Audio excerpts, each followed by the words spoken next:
Yo, what is going on, you guys, and welcome back to a brand new video. And in today's video, this is part 2 to the Tobey Maguire Spider-Man 4 fanfiction. If you enjoy this type of content, make sure to subscribe. We upload every Monday, Wednesday, and Saturday. With that being said, let's get straight into part 2. So we'll kick Act 2 straight off after the conflict has begun between Peter and Mayday Parker. Peter will tell her she's got to stop doing these shows before someone gets hurt or worse, referring back to what happened with Uncle Ben in Spider-Man 1. And Mayday refuses to give in. She says she's going to use these powers to make a name for herself as she runs off into the night. Peter is furious with himself. We cut to a scene with Peter and MJ discussing what they're going to do about her. MJ says that she knew this day would come, and she's been dreading it for a few years. MJ says it's those stupid spider powers coming back to bite our lives. Peter doesn't say anything, and stays completely silent as he reflects on the situation. We get a montage scene at this point in the film to show how popular Mayday has become as SpiderGirl. Every news outlet is reporting on it, and the new reformed Daily Bugle Live, starring an old and still not yet retired J. Jonah Jameson, is reporting. Mayday is everywhere, and SpiderGirl is more popular than ever. Even more popular than Spider-Man was at this point in his career. SpiderGirl is popular and is everywhere. We cut to a scene with Adrian Toomes as he's making a final adjustment to his suit. He squints as he looks at the TV screen. He says that doesn't look like Spider-Man, but if he were to guess, that this new SpiderGirl person is someone closely related to him. With Spider-Man rarely appearing, only on the odd occasion nowadays, he believes this is the best avenue to finally track down Spider-Man and take him out. We then cut to a slow scene with Peter arriving at a cemetery.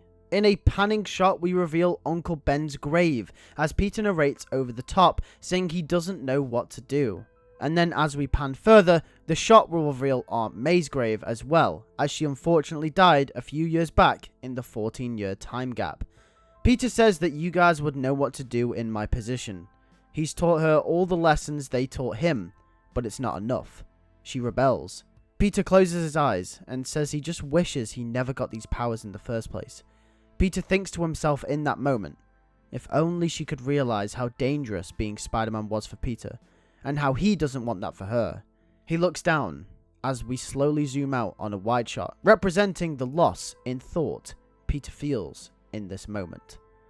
We cut to a scene later on in the film where Mayday is in her costume doing another show, but this time it goes wrong. A flying man with sharp green wings swoops in and picks Mayday up in the middle of the show.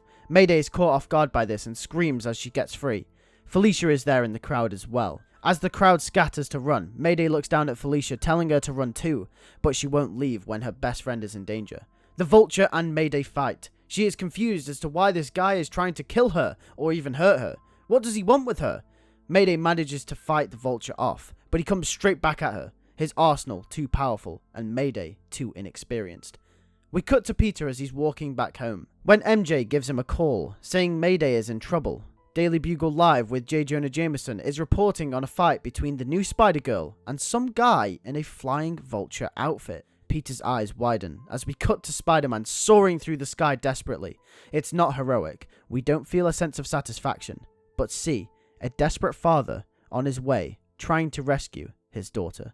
Vulture takes Spider-Girl out of the arena as he soars through the sky. Mayday tries to break free, but she can't. She tries to shoot a web at the Vulture but keeps missing, showing her inexperience. Mayday shouts out to the Vulture, "What do you want with me?" And the Vulture will say that all he wants is Spider-Man. Mayday shouts again, "What do you want with my dad?" And the Vulture says, "So he's your father." Mayday, in extreme fear for her life, didn't realize what she was saying, meaning Vulture's connection previously between the two is now all but confirmed. But out of nowhere, Vulture's prayers are answered, as none other than Spider-Man swings in from the back and kicks Vulture out of the sky, and Tobey's theme plays dramatically in the background. The Vulture lands on top of a building. Spider-Man lands opposite, with Mayday in his arms. Vulture rises back to his feet slowly and says, just the man I was looking for. Peter questions what he wants with him, and Vulture responds with saying that it's none of his business, and they engage in battle. Mayday tries to get involved, but Peter keeps telling her to stay out of it. But she wants to help. She wants to help her father. However, this is off-putting for Peter, allowing the Vulture to get the upper hand. Peter may have not given up being Spider-Man, but apart from No Way Home, which was only brief, Peter hasn't fought a top-end villain for over 14 years. The rust is clearly showing, and Vulture beats Spider-Man. Spider-Man, flawed, tells Mayday to run, not knowing what to do, and in absolute fear, does exactly that. She runs, leaving her father alone, desperate, against the almighty Vulture. And thus we come to the end of Act 2 of Spider-Man 4. I know this part was a little bit short in comparison to the first part, but Part 3, Act 3, is the grand finale to Spider-Man 4. And if you are wondering when that will come out, that will be out next Wednesday at 7 PM UK time. If you enjoyed this video, make sure to give it a like and consider sharing it around. It really helps me out a lot. And if you enjoyed weekly fanfictions, like I did say, every Wednesday at 7 PM UK time, then make sure to hit that subscribe button and make sure to hit the bell so you do not miss another as soon as it comes out on the channel. We also post video essays every single Monday and a news roundup video of all the Spider-Man news that week every single Saturday. Thanks for watching, and I'll see you all on Saturday, so take care and peace.